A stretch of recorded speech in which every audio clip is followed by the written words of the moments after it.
So when UFC legend Kamaru Usman versus Dricus du Plessis, ex-middleweight champion, was announced, I was beside myself. I didn't see that coming at all.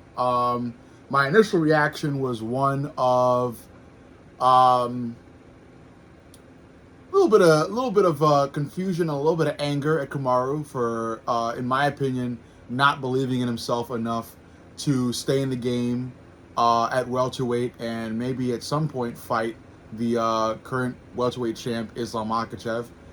But it seems like he just wasn't willing to wait. Kamaru right now is saying that that wasn't the case. That he called himself a money weight in his interview, I think yesterday, saying that he's more so targeting the bigger money fights rather than the fights that'll lead to title shots, which I don't think is the truth.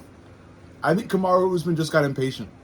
I think he felt like he really wasn't going to be considered for the next shot against Islam Makhachev, nor should he have been. I think he beat his last fight was against Joaquin Buckley, and I get it. Joaquin was hot before he fought Kamaru, but still, Joaquin isn't that big of a name. It's not title shot worthy to beat Joaquin Buckley, in my opinion.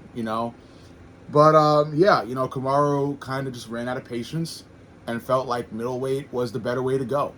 I think that's the real truth. I really do. But anyway, the fight was made, and I was beside myself because I love Kamaru Usman.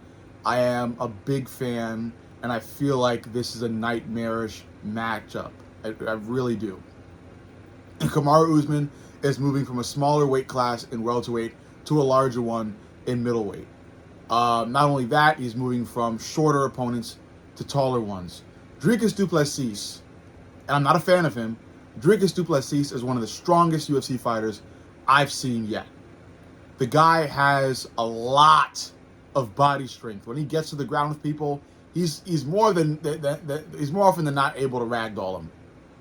On the feet, yes, Dricus is kind of made fun of for not having, the most conventional, the most tight style of striking, the most technical style of striking. It's extremely effective. The Dricus Blitz is extremely effective. He tucks his chin and spams overhands, stampeding with his muscled up legs at the guy in front of him. And it's largely unbeatable.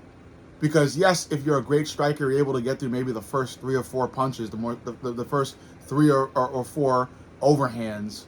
But then the last 2 or 3, they're able to get to you. Because, the cage is only but so big for you to avoid Dricus' entire blitz.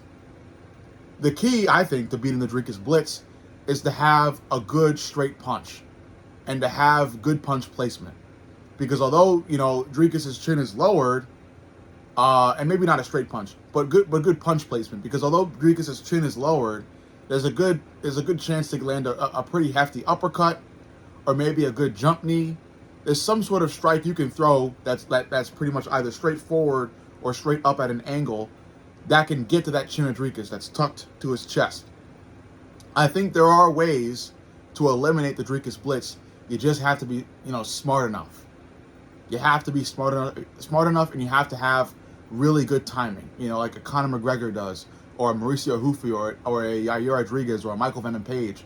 People who are really, really good strikers. Now, Izzy had his chance, but I think, and this may be delusional of me to think so, but I think Izzy lost because Izzy admittedly is out of his prime. I do think there is a world, and it might be this one, where Israel Adesanya is currently washed. So much so that he's not able to time the Dricus Blitz correctly and allowed himself to get, taken to the ground and submitted within quick succession.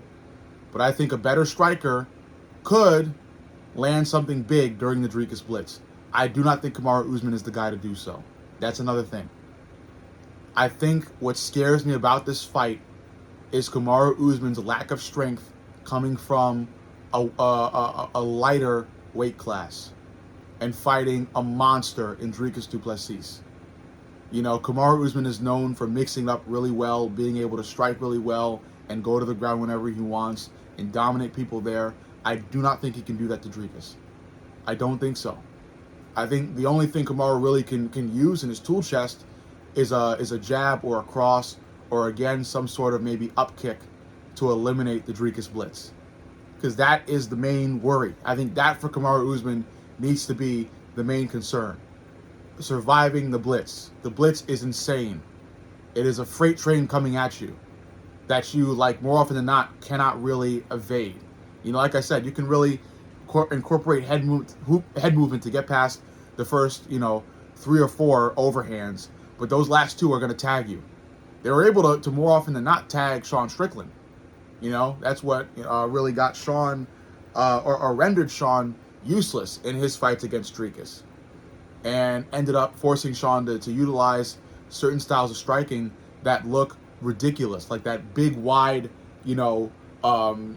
like overhandish straight punch that Sean Strickland threw in the rematch at Dricus that does like little to no damage. But yeah, correct me if I'm wrong.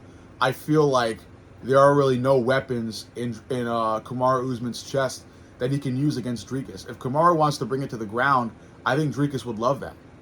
Because I think once they get there, even if it's Kamaru banking in the takedown, Dricus is so strong that his scramble is super hard to contain. It takes a guy like Khamzat Chimaev to contain Dricus. And I just don't think Kamaru is as strong as Khamzat. Now, again, I want so much for Kamaru to beat Dricus. I just don't see it happening at all. I think Dricus is too strong, and his striking style is too awkward. Because, again, yes, Dricus is strong, so that makes me question Kamaru's survivability on the ground. But then you think, but Kamaru has really good striking. But Dricus is so awkward that it's really hard to tag him. It's really hard to even defensively be effective against him because of how crazy that blitz is. I mean, if Kamaru Usman's able to get past Dricus, it would mean wonders because, there is a world where Kamaru could get a title shot after beating Dricus because Dricus is a former middleweight champ. He kind of somewhat recently lost his title. It wasn't a long time ago where he lost it to Khamzat. But, a lot of things are happening at middleweight, so you never really know what happens next. But Kamaru has a great, great chance at making a big splash if he's able to get past Dricus, which I really don't think he's going to do. I think Dricus will put an end to Kamaru. Kamaru may have to consider retirement, depending upon how bad he gets beaten here.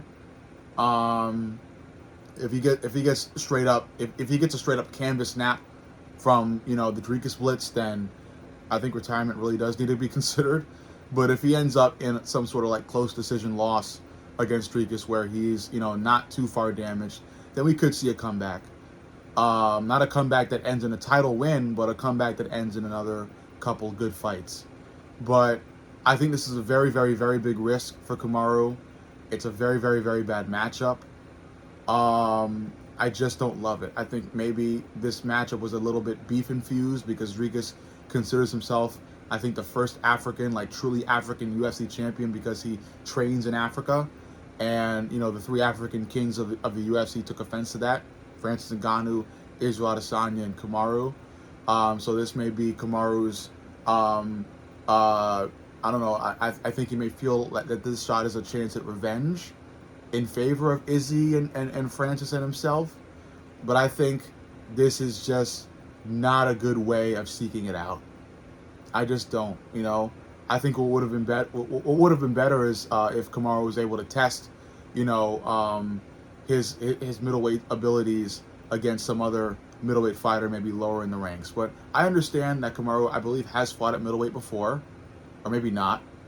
I know he had a fight against Sean Strickland. I don't remember whether that was at middleweight or welterweight. But in the end, Kamaru is the right height for middleweight. So I get that he's not totally outmatched against most middleweight fighters. But I think moving immediately from welterweight to middleweight against a recent former middleweight champion who's known for his strength is not the best decision. It just isn't. I think, going in against a different middleweight would have been a better option. But in the end, Kamaru now refers to himself as a moneyweight fighter, meaning that he's more concerned with the money he's getting from fights now, which I don't think is either too much of a good or bad thing. You see Kevin Holland do the same, and Kevin Holland is a fan favorite to this day. But yeah, I think even through being a money weight fighter, there's still better fights to secure than, like I said, your first fight in a heavier weight class being against the former champ of the weight class, who is notorious for his strength. I'm scared for Kamaru. Still gonna pick him to win. No, I won't. Okay, look. A part of this video I forgot is to tell you guys who I think is going to win. I think Dricus is going to win. I think Dricus is going to knock Kamaru out. I want to say in round 3. I got a round 3 knockout favoring Dricus du Plessis. I'm gonna root for Kamaru, and it would be a dream come true if Kamaru were to beat Dricus, even maybe knock Dricus out. It would be a dream come true. I just want to warn my fellow Kamaru Usman fans, I do not think it's going to happen, and if I were a betting man, my money's going on Dricus. As much as a fan as Kamaru as I am, I like to give objective takes to you guys about where you should put your money, and you should put your money with Dricus, in my opinion. I love Kamaru. I'm rooting for him to win. I want him to win. As a betting man, as a man who wants to save money and have you guys save your money as well, gotta go with Dricus. But I'm hoping that the real African champion, Kamaru Usman, can get it done and make an excellent case for a middleweight title shot.